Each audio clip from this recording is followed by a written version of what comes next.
Baik, selamat malam untuk kita semua. Bagaimana kabar jemaat di malam hari ini? Ya, puji syukur kita pencarian kepada Tuhan. Di malam hari ini kita berkumpul kembali, memuji memuliakan nama Tuhan. Dan saat ini kita akan merenungkan kebenaran firman Tuhan. Terima kasih untuk Bapak Gembala dan jemaat yang memberikan kesempatan kepada saya, memberikan kepercayaan kepada saya pada malam hari ini untuk membawa renungan firman Tuhan. Oleh sebab itu, jemaat sekalian, mari kita membuka Alkitab kita di dalam 1 Petrus pasal 2 ayat 24. 1 Petrus pasal 2 ayat yang ke-24. Setelah hitungan yang ketiga kita akan membaca bersama-sama.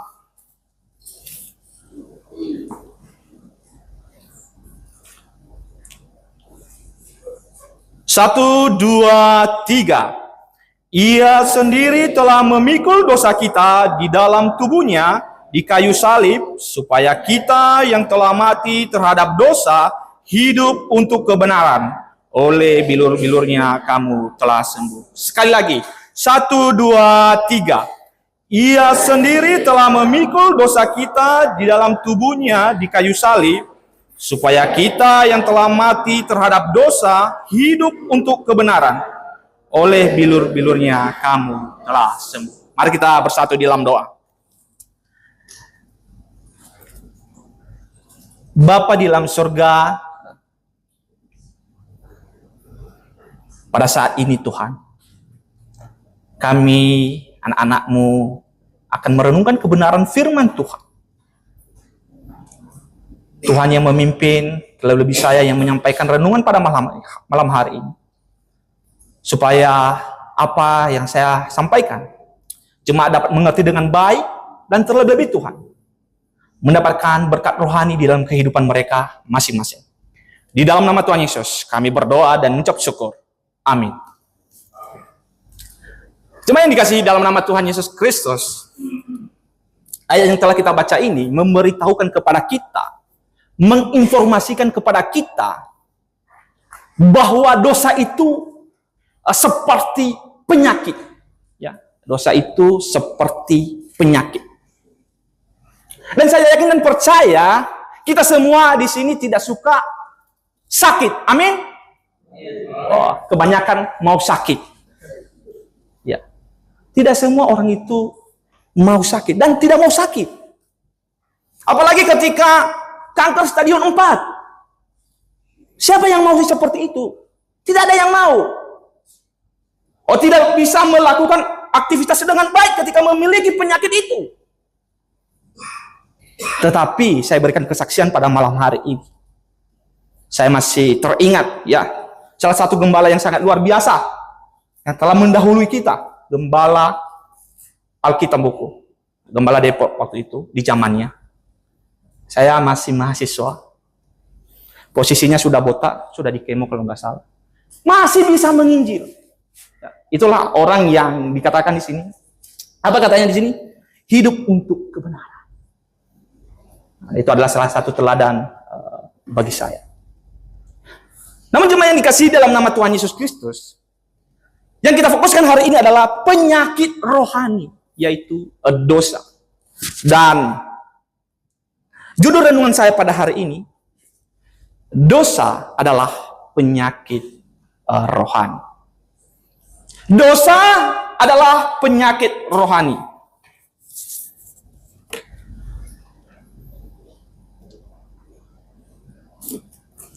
Jemaat sekalian, kalau dikatakan apa itu dosa? Kita tahu jenis-jenis dosa. Mencuri itu dosa, kita tahu. Mengingini milik sesama itu dosa, kita tahu. Kita tahu itu. Tetapi banyak orang yang tidak tahu itu apa itu dosa. Dan mari kita lihat di dalam 1 Yohanes pasal yang keempat.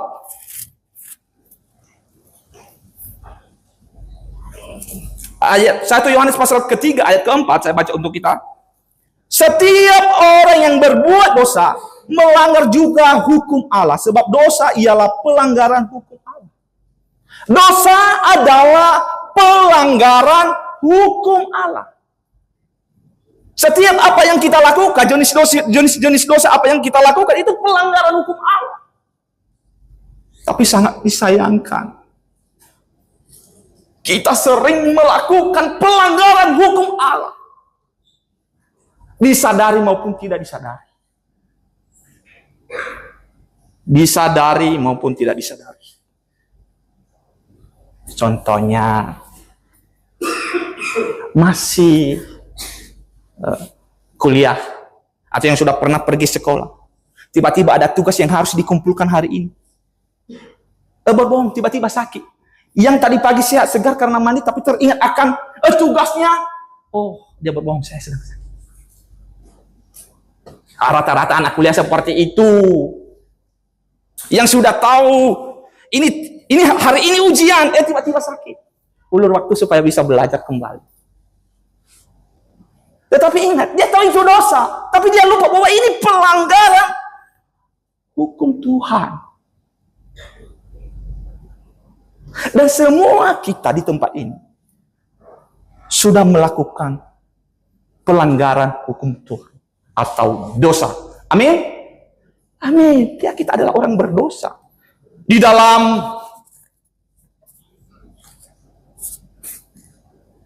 Roma pasal 3 ayat 23 dikatakan bahwa semua orang telah berbuat dosa dan telah kehilangan kemuliaan Allah. Tidak ada orang yang tidak pernah melakukan dosa. Tidak ada. Siapa sih? Salah satu jenis-jenis yang saya katakan tadi tentang dosa itu, jenis-jenis dosa itu pasti sudah kita lakukan.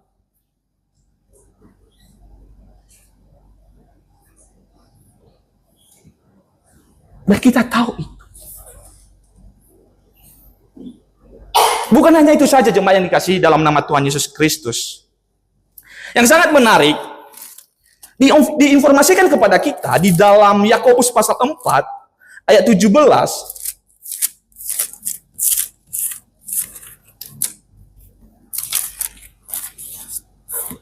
Dikatakan bahwa jadi jika seorang tahu bagaimana ia harus berbuat baik, tetapi ia tidak melakukannya, ia berdosa. Kita tahu ini perbuatan yang baik, tapi kita tidak melakukannya, kita berdosa. Contohnya, yang seharusnya kita melakukan kewajiban kita kepada Tuhan, mengembalikan kewajiban kita kepada Tuhan, tapi kita lalaikan. Kita tahu itu baik kalau kita kembalikan.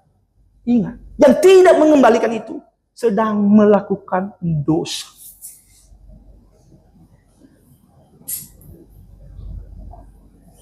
Sedang melakukan dosa. Sedang hidup di dalam dosa. Apalagi kalau sudah berkali-kali, sampai tidak pernah melakukan kewajibannya, dia sudah hidup di dalam dosa itu. Pelanggaran hukum. Jemaat yang dikasihi dalam nama Tuhan Yesus Kristus, betapa berbahaya penyakit rohani ini ya. Tidak ada satupun yang kita bisa lolos dari itu. Dan apa akibatnya? Cuma yang dikasihi dalam nama Tuhan Yesus Kristus, akibat dari dosa yang kita lakukan adalah, yang pertama, menjadi pemisah kita dengan Tuhan. Mari kita melihat di dalam Yesaya pasal 59 ayat 2.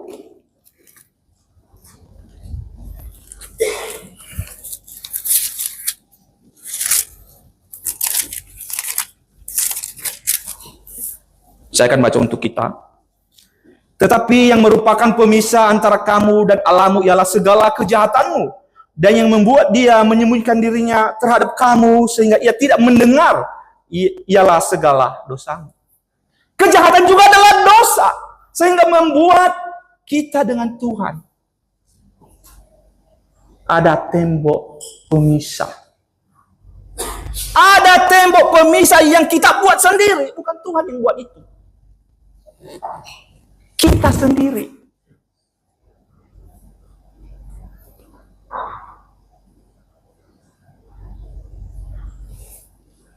Siapa yang sudah menikah lah intinya, yang sudah pernah menikah, karena saya juga punya orang tua yang sudah menikah. Kalau saya masih belum menikah.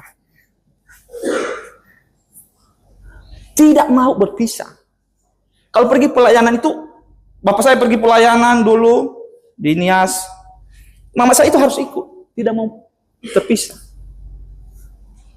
Biasanya kalau ada pisahan itu karena ada sesuatu kesalahan, tidak ikut, mungkin karena dosa. Maksudnya ada berantem mungkin begitu. Atau begitu juga yang sedang pacaran saat ini. Yang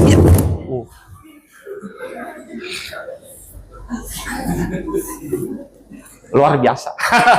Oke. Mungkin yang sedang pacaran saat ini. Biasanya duduk bersama karena melakukan sebuah kesalahan. Mereka memberikan tembok pemisah. Bukan hanya itu saja jemaat yang dikasihi dalam nama Tuhan Yesus Kristus. Dikatakan di dalam Roma pasal 6 ayat 23, upah dosa ialah maut. Seharusnya orang yang melakukan dosa, ya kita yang melakukan, hukuman kita itu mati, upahnya itu mati. Kita semua itu harus mati. Betapa berbahayanya penyakit rohani ini. Dan saya kasih tahu lagi bahwa kuncinya, kita semua sudah melakukan itu. Dan berhak mengalami maut. Setiap kita yang hadir di tempat ini, berhak mengalami maut. Dan tidak semua orang mau seperti itu. Dia mau mencari kesembuhan dari penyakit rohani yang dia alami. Sehingga kita masuk kepada pertanyaan berikutnya. Bagaimana cara menyembuhkan penyakit rohani ini? Bagaimana cara menyembuhkan dosa ini? Yang sudah kita lakukan. Ya. Yang sudah kita lakukan. Bagaimana caranya?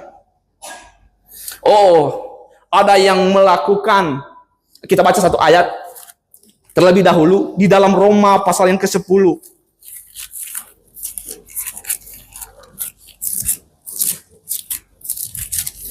Roma pasal 10 ayat yang ketiga dikatakan, sebab oleh karena mereka tidak mengenal kebenaran Allah dan oleh karena mereka berusaha untuk mendirikan kebenaran mereka sendiri, maka mereka tidak tahu kepada kebenaran Allah. Banyak orang coba-coba supaya sembuh dari penyakit rohani ini. Mereka mencari cara. Ada yang melakukan hukum Taurat supaya penyakit rohaninya ini bisa sembuh. Ya. Diingatkan di dalam Roma pasal 3 ayat 20 kalau tidak salah. Sebab tidak seorang pun yang dapat dibenarkan di hadapan Allah oleh karena melakukan hukum Taurat. Ternyata tidak bisa. Itu bukan obatnya. Biasanya kalau kita sakit kepala, obatnya Next. Jadi penyakit rohani, obatnya harus juga tepat. Tapi banyak orang yang melakukan hukum Taurat. Apalagi mereka cari-cari lagi karena mereka mau supaya mereka sembuh dengan keinginan mereka dan aturannya mereka, bukan aturannya Tuhan. Ya, cari. Oh, ditemukan lagi. Pasti kalau saya dibaptis, pasti bisa sembuh. Kita buka lagi ayatnya. Ternyata bukan itu obatnya. Baptis adalah tanda pertobatan. Dicari-cari lagi, ketemu lagi. Berbuat baik. Tidak sembuh juga dari penyakit rohani itu. Dan banyak berbagai cara mereka lakukan. Kita lakukan sebelum mengenal kebenaran. Kalau saya dulu, karena saya adalah seorang anak pelayan Tuhan karismatik, ya, gereja Tuhan di Indonesia. Kalau kita ikut pelayanan itu, maka penyakit rohani kita itu bisa sembuh. Kalau kita tidak, pikiran saya dulu, kalau kita sering berjemaah dan tidak pernah absen, penyakit rohani kita pasti sembuh. Itu pikiran yang dulu. Sebelum mengenal kebenaran, Dulu kita mendirikan kebenaran kita sendiri. Tetapi puji syukur kepada Tuhan.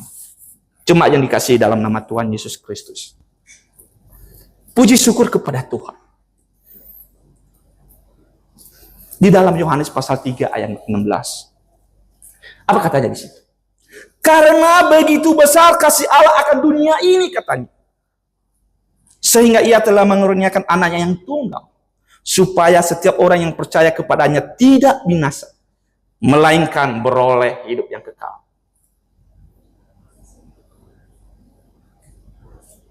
Karena dosa kita, yang dimana upah dosa kita ialah maut, maka harus ada orang yang harus dihukum mati, ya, yang menggantikan kita. Oh, siapa? Kita cari-cari orang di sekitar kita. Tidak ada yang layak, tidak ada yang mau, ya, untuk menjadi penebus. Tetapi puji syukur kepada Tuhan. Tuhan telah menyediakan itu. Ya. Yang tadinya banyak orang mencari-cari dengan mendirikan kebenarannya sendiri, dia tidak takluk pada kebenaran. Tidak akan pernah dia temukan. Seperti kita saat ini, yang mendirikan kebenaran mereka sendiri, tidak akan pernah menemukan kebenaran yang sejati. Sekali lagi, puji syukur kepada Tuhan. Tuhan sudah menyediakan. Tuhan sudah menyediakan yang dapat menebus kita, ya, dari hukuman maut ini. Dan yang paling indahnya lagi, jemaat yang dikasih dalam nama Tuhan Yesus Kristus, tidak ada bayaran. Tidak ada bayaran yang harus kita bayar. Tidak ada. Gratis. Di dalam 1 Timotius pasal 2.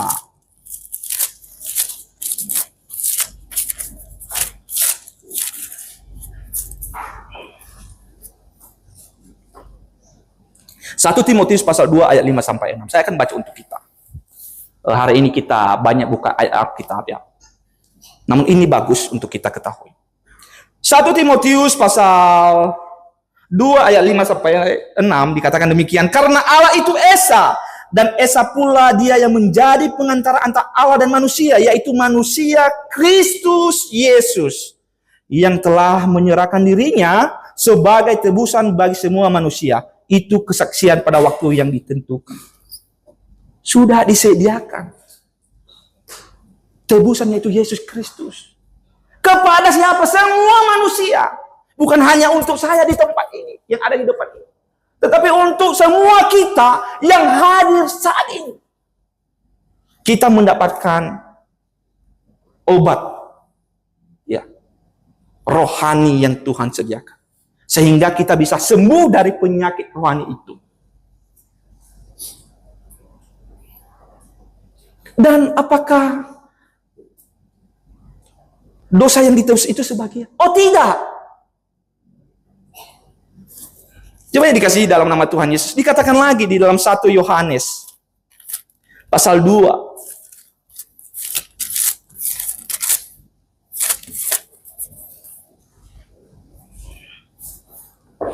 Ayat 1 dan 2. Saya akan baca untuk kita kembali. Anak-anakku, hal-hal ini kutuliskan kepada kamu, supaya kamu jangan berbuat dosa. Namun jika seorang berbuat dosa, kita semua telah berbuat dosa. Kita mempunyai seorang pengantar pada Bapa, yaitu Yesus Kristus yang adil. Dan ia adalah pendamaian untuk segala dosa kita, dan bukan untuk dosa kita saja, tetapi juga untuk dosa seluruh dunia.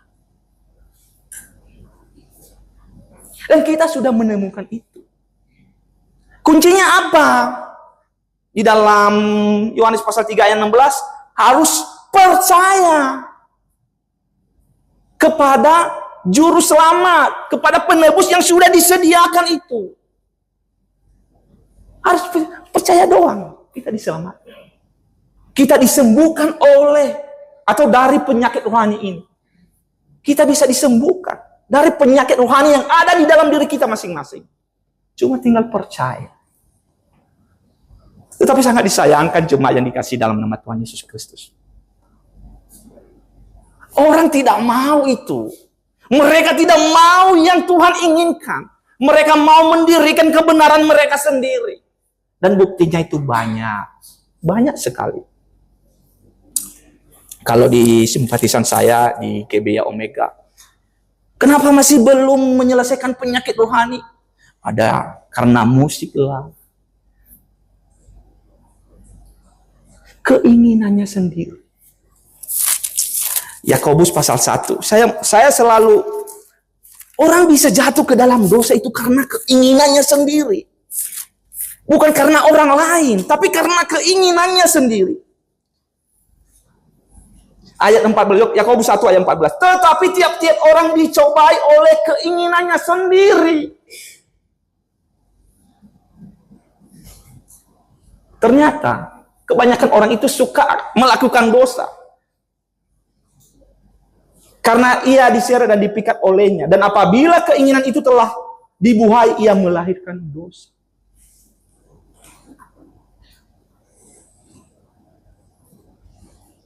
Bukan hanya lagu jemaat yang dikasih dalam nama Tuhan Yesus Kristus.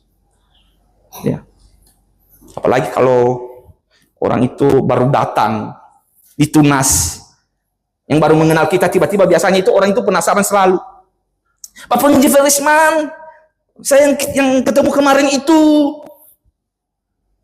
saya boleh berjemaat di tempat Pak Felisman jam berapa hari Minggu? Oh, kita ketemu di rumah aja Pak, kita PA dulu. Oh tidak Pak, saya mau melihat dulu. Melihat kondisi ternyata tempat.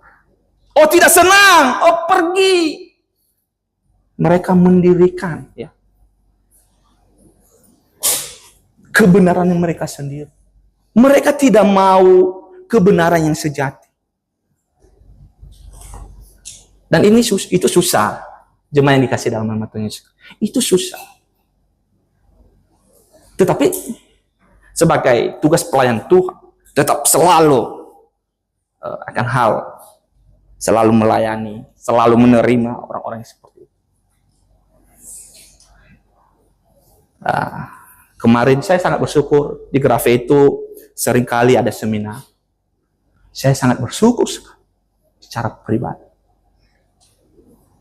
Kemarin ada yang hadir, namanya Christopher Opi. Dia hadir. Dia itu gereja di sebuah gereja yang kepercayaannya itu, yang sudah diselamatkan itu ditetapkan. Ya. Dia tinggal di Bintaro. Seorang pilot. Kemarin dia sudah salam Padiaken Jaya. Saya bilang itu di Garuda. Kebetulan dia juga pilot Garuda. Dia pilot seorang Garuda. Di Garuda. Kerjanya di Garuda. Seorang pilot. Temannya Ibu Nita. Jemaat saya ke Biom. Setelah seminar, saya tanya, bagaimana? Ada pertanyaan? Puji Tuhan, dibahas sedikit tentang yang dia pelajari di dalam gerejanya itu. Dan dia bertanya kepada saya. Saya hanya meluruskan sedikit. Ketika kita memahami bahwa, saya katakan, Tuhan Maha Tahu, maka apa yang salah di situ? Prapengetahuan Tuhan. Oh, seperti itu ya Pak Penginjil? Iya. Jadi tidak ada orang yang Tuhan tetapkan. Itu kalaupun Tuhan tetapkan itu di dalam prapengetahuan Tuhan. Ya sangat senang. Walaupun masih belum, Pak, ayo PA dulu. Tapi sudah ada ketertarikan, ingin mencari tahu, ingin belajar. Kalau orang yang seperti di dalam Roma pasal yang ke-10 tadi, ayat yang ketiga, mendirikan kebenarannya sendiri. Orang seperti itu susah akan mencari, mendapatkan kebenaran yang sejati. Sehingga mereka tidak sembuh dari penyakit rohani.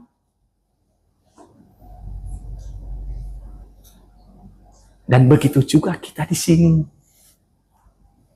Bapak, Ibu, saudara-saudari yang ada di tempat. Bukan hanya orang luar yang kita undang. Mungkin kita di sini masih belum disembuhkan dari penyakit rohani ini, yaitu dosa. Mari, terimalah penebusan itu. Terimalah kesembuhan yang Tuhan sediakan itu. Apalagi yang ditunggu? Apalagi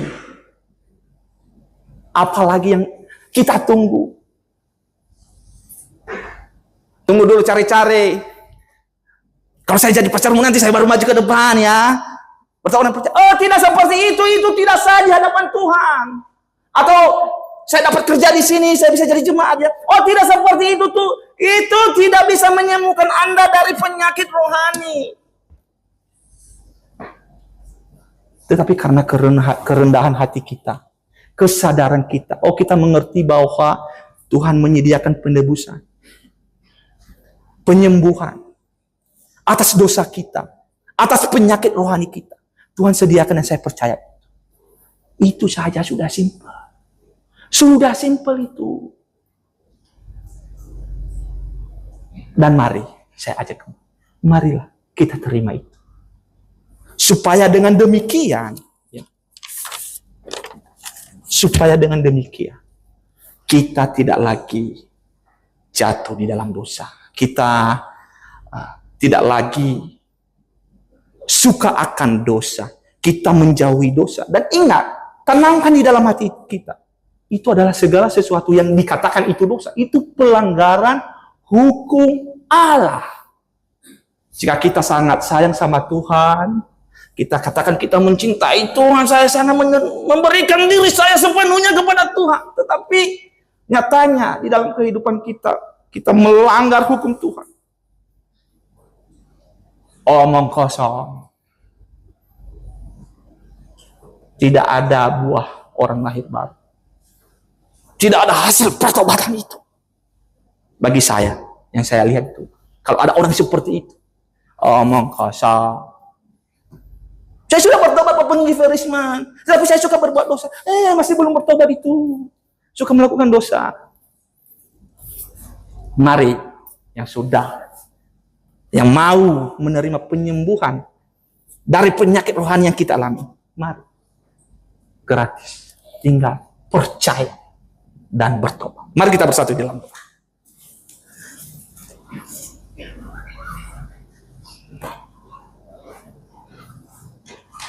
Bapa di dalam surga, pada saat ini kami telah merenungkan kebenaran firman Tuhan. Di mana kami pada saat ini mengalami penyakit rohani, mendapatkan penyakit rohani dalam diri kami masing-masing. Dan Tuhan telah menyediakan obat itu. Dan kami percaya akan obat yang Tuhan sediakan, atas penebusan yang Tuhan sediakan. Dan kami terima itu Tuhan. Pimpin saudara-saudari kami, bapak ibu kami, keluarga kami, orang yang datang ke sini. Tuhan yang memimpin hati mereka. Supaya mereka juga bisa sembuh dari penyakit rohani itu. Kami yakin dan percaya. Tangan Tuhan yang menuntun semua itu dan seturut dengan kehendak Tuhan. Di dalam nama Tuhan Yesus kami berdoa dan ucap syukur.